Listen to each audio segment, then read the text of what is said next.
welcome guys. Okay, so now we want to study the finite group, sorry, not discrete group of this translation. This group with non-trivial translation in the Euclidean group. Okay, so let's say maybe see this. So this is fairly interesting. Okay, so when T is the discrete set, or the two-dimensional set, the Zn plus Zb, and this is called I think it's called crystallographic restriction theorem. Okay, I mean I might spell it incorrectly, but you can find it in wiki. Basically, it says that in two-dimensional plane, any like lattice, if you have some lattice, and your symmetry preserve the lattice, any lattice symmetry with rotations. You can only do 2 pi divided by n for n is 1, 2, 3, 4, 6. So there are only 5 kind of rotations. For example, if it's 6 means it is 60 degree, and this is famous hexagonal lattice, and this is square lattice, and this is part of 120 degrees, so it's also a hexagon lattice. Okay, so these are everything you can do. So this theorem, to prove this, all we need to do is just using this all the finite group, all this interesting group theory. Okay, so proof. Actually, this is more restricted. We will show that every translation there's only finite possibilities. Okay, so recall that the proof goes as follows, right? So we consider gamma as a T is a subgroup of gamma, where gamma is all the translation. And then we assume that which is ZA plus ZB for AB is independent.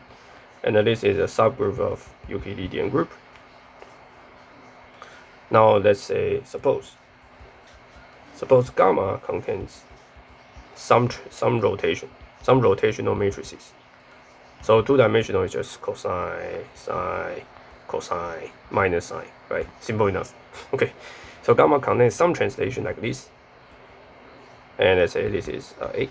Okay, then but this is a normal subgroup, right? So which means that maybe I use G inverse should in T, right? So any group G when you apply on T and G inverse, because T is normal by second isomorphism theorem.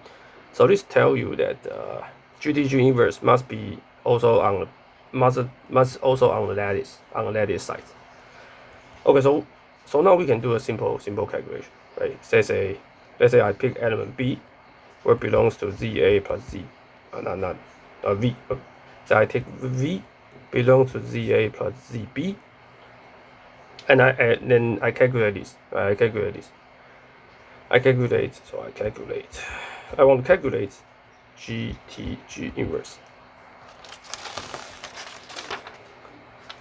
Okay, so let's do this. So let's compute G, and with translation of V, and the G inverse apply on, let's say, some vector X.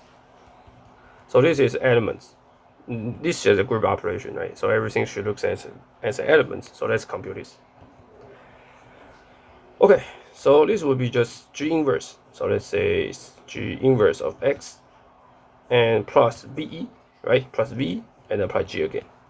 So we get G inverse X plus GV. Right? But G is a rotation.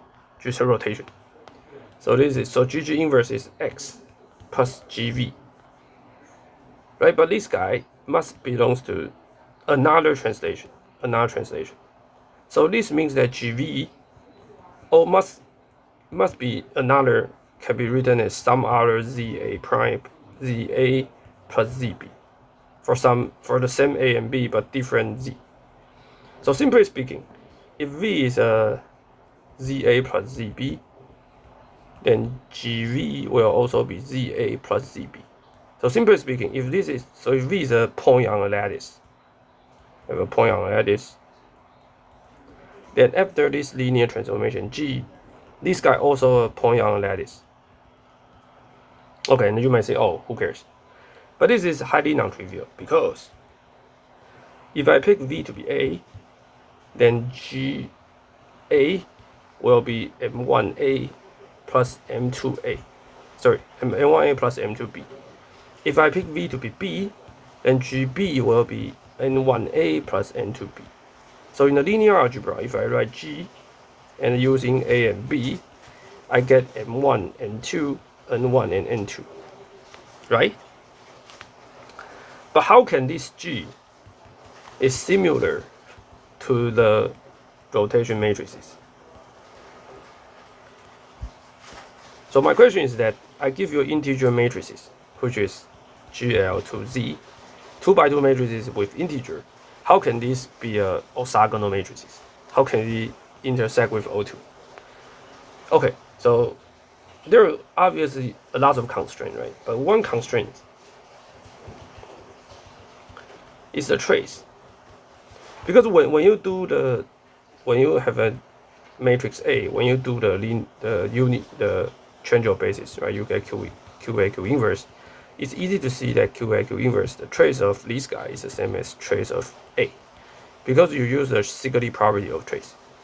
So which means that the trace of this guy must be the same. So we are done, right? So 2 cosine theta can only be n1 plus n2, which is integer. And how can that be? How can that be? I mean, how can that 2 cosine become integer? So 2 cosine has either 5 possibilities. It's either 2, 1, 0, minus 1, 2. Right? This is 2 cosine. So which means that cosine is minus 1, minus half, 0, 1, half, and 1. And what's the theta here? So if theta is, this is 0, right? So when cosine is 0, where is it? It says pi over 2. Okay, so I forget my undergraduate. I forget my high school mathematics. Okay, so what about theta? Cosine theta equals to minus 1, which is pi. How about cosine theta equals to half, which is 60 degrees, right? So it's pi divided by 6. 2 pi divided by 6. And then this is 4 pi divided by 6. And then this is what? This is what's cosine equals to 1, meaning that's 0. Okay, so in terms of 2 pi, so let me just write the same. I write it 2 pi divided by 2, 2 pi divided by 3, 2 pi divided by 4, 2 pi divided by 6, 2 pi divided by 1. So you can see that the angle is 2, 1, 2, 3, 4, 1, 2, 3, 4, 6, which proves this crystallographic restriction theory. Okay, so 1, 2, 3, 4, 6. Okay, so this is so amazing. Okay, moreover, that since we already know the subgroup, the rotational subgroup of this O2, right? Finite subgroup, I should say finite. It only have a Cn and Dn. So this force that only have C1, C2, C3, C4, C6. This is D2n, so it's either D2, D4, D6, D8, D12. These are all possibilities of the rotation subgroup.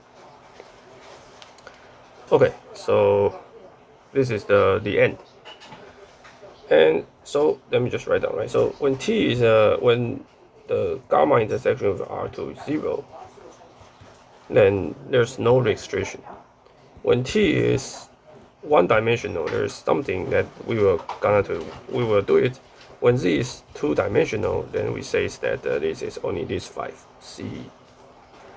So these are n equals to 1, 2, 3, 4, 6.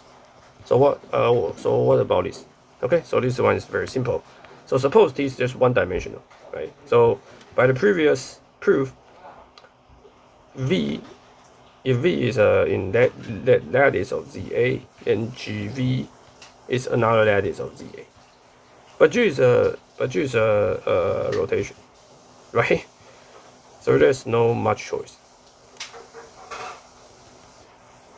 because it's either map A to A or A to minus A, because it only has one dimension, right? So you cannot do other kind of thing. So you only have C1, C2 because this is no rotation. This is a rotation by 120 degrees, and then combined with the reflection, so it's D1 or D2. So that's it. So the table here is just D1, C1, D2, C1, D4, C2. And for this one, we have 10 of them. This is basically there's a famous name on this group. Okay, but this is not a full classification. The full classification goes like, for each for these 10 classes, you want to ask whether there exist, because what we're trying to say is that this is all the possible 10 classes. You need to show that if I fix, you need to say that what kind of T here will give you the truly possible 10. You want to realize every kind of symmetry in this case. So this will give you the so-called wallpaper group. So there are 17 of them. And then in 3 dimensions, it's called a point group. And then we have 220 plane space group. Maybe I can make a table here. So if you don't care about don't care about translation, or you don't care. You don't care the translation, then in 2-dimensional, there are 10 of them and 17. This is wallpaper. In 3-dimensional, if I only care about discrete subgroup, I get 32. And this is 220. And this one contains like 7 3-dimensional group, like tetrahedral or something. And there are remaining are planar. Okay, so this is a proof of this guy. And for this guy, it's much more complicated. And I may or may not spend some time here. But this one is very interesting that we will give it definitely prove it. And this is much more complicated. Okay. And all I want to say is that every of this can be done by using the simple group theory and all this mechanism. See you guys next videos.